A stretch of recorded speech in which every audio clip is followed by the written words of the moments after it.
അശോക്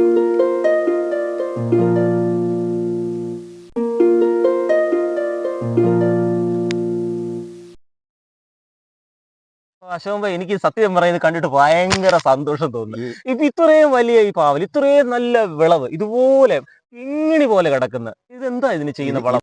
എല്ലാവർക്കും നമസ്കാരം. ഞാൻ രാജേന്ദ്രൻ ബ്ലോഗ്സ് പള്ളി വന്നു. ഞാൻ ഇന്ന് എത്തിയിരിക്കുന്നത് ആലപ്പുഴ ജില്ലയിലെ കണ്ണനാവടിയുള്ള അശോകം ഭായിയുടെ കൃഷിയിടത്തിലാണ്.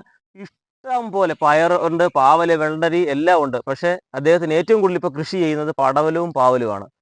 ഇതിന് ഒരു പ്രത്യേക വളം കൊടുക്കുന്നു പറഞ്ഞല്ലോ, എന്ത് ചാണകപ്പൊടി ഏതാണ്ട് കലക്കി, പച്ച ചാണകം കലക്കി. ഇത് ലാസ്റ്റ് നമ്മൾ ചെയ്യുന്നത് ഇതിന്റെ ആദായം എടുക്കാൻ സമയത്ത് പച്ചച്ചാണാനും പിന്നെ കടലപ്പിണ്ണാക്കും കൂടെ. ഈ കടലപ്പിണ്ണാക്ക് എന്ന് വെച്ച് കഴിഞ്ഞാൽ വലിയൊരു ബീപ്പ എടുക്കും. ആ ബീപ്പയ്ക്കകത്ത് ചാണാനിട്ട്, പച്ചച്ചാണകം ഇട്ട് കലക്കി അടിച്ചിട്ടിട്ട് ഇല്ലേ കടലപ്പിണ്ണാക്കിന്റെ പൊടി കൂടെ ഇതിനകത്ത് മിക്സ് ആക്കിയിട്ട് ഇതിനെ റൗണ്ട് ഒഴിക്കില്ല. അത് മിക്സ് ആക്കി വെച്ചിട്ട് 2 ദിവസം വെച്ചേക്കണോ അതോ അങ്ങനെ ഉണ്ടോ? നമ്മൾ ഇന്ന് വെച്ചാൽ നാളെ നമുക്ക് എടുത്ത് ഒഴിക്കാം. വീണ്ടും മണ്ണ് അങ്ങനെ ഇതിന് ചുറ്റും ഇതിൽ നിന്ന് ഇങ്ങോട്ട് മാറി ഒഴിക്കണം അല്ലേ? അതുകൊണ്ട് അതിന്റെ ഇത്രയും മണ്ണ് ഇത്രയും കണ്ടില്ല, ഏകദേശം ഒരു 3/4 മീറ്ററോളം അകലത്തില് ഒഴിക്കണം. ഒരിക്കലും ചുവട്ടിൽ ഒഴിച്ചു കൊടുക്കരുത്. അതിന്റെ പുറത്തേക്ക് എന്ത് മണ്ണ് വിട്ടു കൊടുക്കും? അതിന്റെ ചുവട്ടിൽ മണ്ണ് വിട്ടു കൊടുക്കും. നമ്മളെപ്പം ഈ വളം ഇട്ടാലും മണ്ണിടും ഞാൻ. അത് എത്ര മാസത്തിൽ ഒരിക്കലാണോ അതോ ആഴ്ചയിലോ? നമ്മളെ ഈ 2 ആഴ്ചയ്ക്ക് നമ്മളെ ഇതിന്റെ ആദായം എടുക്കുന്ന പോലെ തന്നെ. ഓരോ ആദായം എടുത്തു കഴിയുമ്പോൾ ഈ വളം കൊടുക്കും അല്ലേ? വളം കൊടുക്കും. എത്ര ദിവസം ഇതിന്റെ ആദായം എടുക്കാം? ആഴ്ചയിൽ ഒരാഴ്ച 2 തവണ ആദായം എടുക്കാം. അന്നേരം ഈ ജൈവ സ്ലറി കൊടുക്കുന്നുണ്ടോ? നമ്മള് ഇല്ല, നമ്മൾ അങ്ങനെ തന്നെ നമ്മൾ ബാക്കിയുള്ള വളങ്ങളൊക്കെ നമ്മൾ മേളിൽ കൊടുത്തിരിക്കും. ഒരാഴ്ചയിൽ അല്ലെങ്കിൽ 1.5 ആഴ്ചയിലുള്ളിൽ നമ്മൾ വളം ചെയ്തിരിക്കും. പിന്നെ ഈ ചാണാൻ ഒഴിക്കുമെന്ന് വെച്ച് കഴിഞ്ഞാൽ ഇതിന്റെ ആദായം എടുക്കുന്നത് 2 തവണ ഒഴിക്കത്തുള്ളൂ. അതുകൊണ്ടായി എത്ര നന്മ വരാൻ കാര്യം. എത്ര ഈ മഴ പെയ്തിട്ട് പോലും നല്ല ചെറുതാകേണ്ട ഇത് വരാൻ കാര്യം. അങ്ങോട്ടുണ്ട് കണ്ടോ, കണ്ടില്ലേ? എന്നിട്ട് തന്നെ ഇന്ന് ആദായം എടുത്തിട്ട് പോലും എത്രയുണ്ട്. ഇന്നേ ഇതിന്റെ ആദായം എടുത്തിട്ട് പോലും എത്രയുണ്ട്. ഇനിയിപ്പോ നാളെ മറ്റന്നാളെ ഇതൊക്കെ എടുക്കത്തുള്ളൂ. ഇതൊക്കെ ഇത് ഇവനൊക്കെ ശരിയാവും. വലിപ്പമായി വരുന്നതേ ഉള്ളൂ. എല്ലാം വലിപ്പമായി വരുന്നേ ഉള്ളു. ഇനിയിപ്പം ഓണം വരെ നല്ല രീതിയിൽ നമുക്ക് ആദായം കിട്ടും. നമുക്ക് ഇതാണ് പ്രിയ എന്ന ഇനമാണ്. ഒരുപാട് പേര് വരുന്നുണ്ടല്ലേ വിത്ത് മാത്രമല്ല, അതുപോലെ പാവയ്ക്കാൻ മേടിക്കാൻ ആൾക്കാർ വരുന്നുണ്ട്. പാവയ്ക്കാൻ മേടിക്കാനും വരുന്നുണ്ട്. 2 കിലോ 3 കിലോ വെച്ച്. നമ്മൾ ഇയാള് വിഷമൊന്നും ചേർക്കത്തില്ല. അത് മേടിക്കാൻ ആൾക്കാരും വരുന്നുണ്ട്. ഇതിപ്പം എന്ന് വിളവെടുക്കുന്ന അന്നേരം ആൾക്കാർ ചോദിക്കും. വിളവെടുക്കുന്ന ദിവസം അങ്ങോട്ടൊക്കെ ഉണ്ട്, അവിടെ നടന്ന് കാണാം. ഇഷ്ടം പോലെ അല്ലയോ?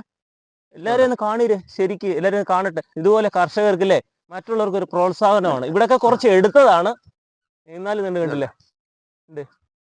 അതുപോലെ തന്നെ ഈ കായൊക്കെ മേലോട്ട് പടർന്നിരിക്കുവാണെങ്കിൽ താഴോട്ട് വീഴണം. കാര്യം നേരെ വരും. നിങ്ങൾ സൂക്ഷിച്ചു നോക്കുക. ഇതിലങ്ങ് ഒരു ഈച്ച പോലും, ഒരു കുത്തുപോലും ഇല്ല. ഒരു കുത്തുപോലും ഇല്ലാത്ത കായാണ് ഇല്ലേ? ഇത് കണ്ടില്ലേ, ഇതിന്റെ ഒരു നീളമൊക്കെ കണ്ടില്ലേ? പ്രിയ ഇല്ലേ? പല ഇനം ഉണ്ടെങ്കിൽ അദ്ദേഹം പ്രിയ ഇനമാണ് നട്ടിരിക്കുന്നത്. പ്രിയയോടാണ് ഇത്ര പ്രിയം. ഒരെണ്ണം പോലും അങ്ങോട്ടുണ്ട് നോക്കിക്കോ, കാണിച്ചു കണ്ടോ? പാവയ്ക്കാണ് കിടക്കുന്ന മൊത്തം.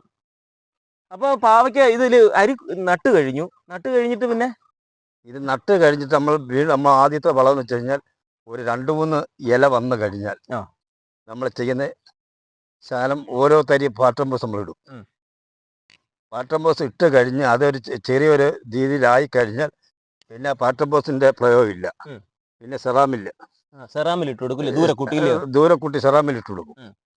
അത് ഇട്ട് കൊടുത്തു കഴിഞ്ഞാൽ അതിന്റെ ഏറെക്കുറെയൊക്കെ ഈ പന്തലിന്റെ അരഭാഗമായി കഴിഞ്ഞാൽ നമ്മൾ ഉടനെ കടലപ്പിണ്ണാക്ക്, വേപ്പിൻ പിണ്ണാക്ക് ഇതെല്ലാം കൂടെ മിക്സ് ചെയ്ത് നമ്മൾ ഇടും.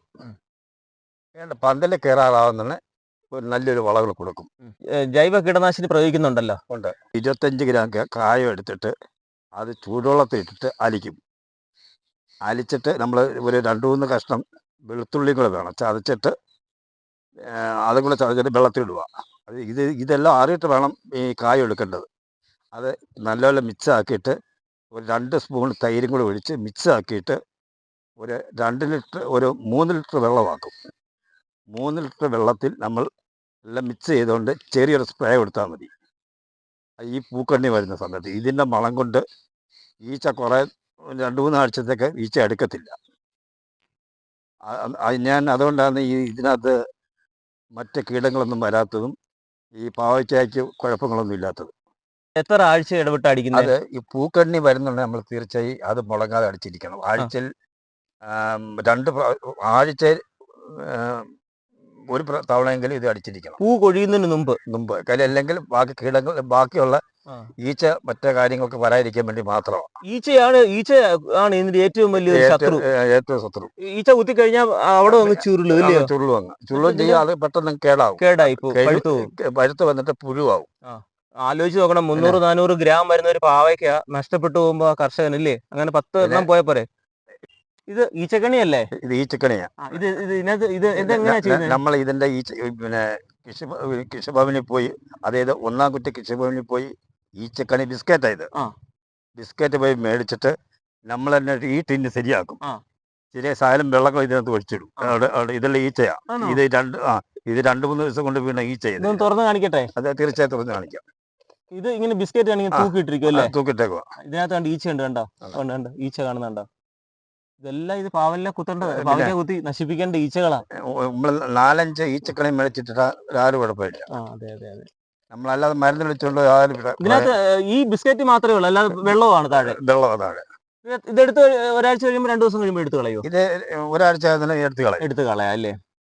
ഇതുകൊണ്ട് എന്നും വേണ്ട ഈച്ച വന്ന് ചാടിക്കും. അതേ ഈ ഈച്ച കണ്ട് ഒരു ഈച്ച ഒറ്റ കുത്തിയാൽ മതി, ഒരു പിഞ്ച് കായലില്ലേ, പൊട്ട് പരുവത്തില്. അന്നേരം അത് പോയി, അതങ്ങ് ചുരുണ്ടിട്ട് പിന്നെ അതങ്ങ് പഴുത്തു പോകും അല്ലേ? അശോകൻഭായിയുടെ സുഹൃത്താണ്. ഈ നാട്ടിലുള്ളവരുടെ എല്ലാം സ്നേഹഭാജനമാണ് അശോകൻഭായി. ഏറ്റവും മുന്തിയ കൃഷികളാണ് ചെയ്യുന്നത്. പടവലം, പാവല്, പയറ്, വെണ്ട, വഴുതനം, പടവലം. എല്ലാവരും അശോകൻഭായിയുടെ ഈ കൃഷി കണ്ടല്ലോ, എത്ര സന്തോഷമാണ്. മനസ്സിന് കുളിർമ തരുന്ന, ആഹ്ലാദം തരുന്ന കാഴ്ചകൾ. അതുപോലെ അദ്ദേഹത്തിന്റെ ആത്മാർത്ഥത, അർപ്പണ മനോഭാവം കൃഷി എപ്പോഴും ഈ തോട്ടത്തിലുണ്ട് അല്ലേ? അപ്പം ഈ വീഡിയോ നിങ്ങൾക്ക് എല്ലാവർക്കും ഉപകാരപ്പെട്ടെന്ന് ഞാൻ വിശ്വസിക്കുന്നു. ഉപകാരപ്പെട്ടാലും ഇഷ്ടപ്പെട്ടാൽ എല്ലാവരും ഈ ചാനൽ ഒന്ന് സബ്സ്ക്രൈബ് ചെയ്യാനും ലൈക്ക് ചെയ്യാനും ഷെയർ ചെയ്യാനും കമന്റ് ചെയ്യാനും മറക്കല്ലേ. അപ്പം ഇതുപോലുള്ള കർഷകരെയാണ് നമ്മൾ ബഹുമാനിക്കേണ്ടത്, ആദരിക്കേണ്ടത്. ഓണ സീസൺ നമ്മളെ ഈ അടുത്ത ഏരിയയിൽ ഇത്രയും. അതെ. ഈ പ്രദേശത്തെ, അതുപോലെ ആലപ്പുഴ ജില്ലയിലെ കണ്ണനാവഴി പ്രദേശത്ത് ഇതുപോലെ പാവലും പടവലും ഒക്കെ ചെയ്യുന്ന 3-ാം വാർഡിലെ ഏറ്റവും നല്ല കർഷകൻ. അതുപോലെ അവാർഡുകളും ലഭിച്ചിട്ടുണ്ടല്ലേ? കണ്ട, അത് വിപണിയിലേക്ക് ഏറ്റവും കൂടുതൽ സാധനം കൊടുക്കുന്ന ആളാണ് അല്ലേ? അപ്പം അശോകൻഭായിക്ക് ഇനിയും കൂടുതൽ ഇതുപോലെ പാവലും പയറും വെണ്ടയും എല്ലാ പച്ചക്കറികളും ഇനിയും ഇഷ്ടം പോലെ ഉണ്ടാവാൻ ദൈവം അനുഗ്രഹിക്കട്ടെ എന്ന് ഞാൻ ആശംസിക്കുന്നു. അപ്പം ഇത്രയും നേരം എല്ലാ കാര്യങ്ങളും ഞങ്ങൾക്ക് വേണ്ടി പറഞ്ഞു തന്നതിന് നമസ്കാരം, നന്ദിയുണ്ട്.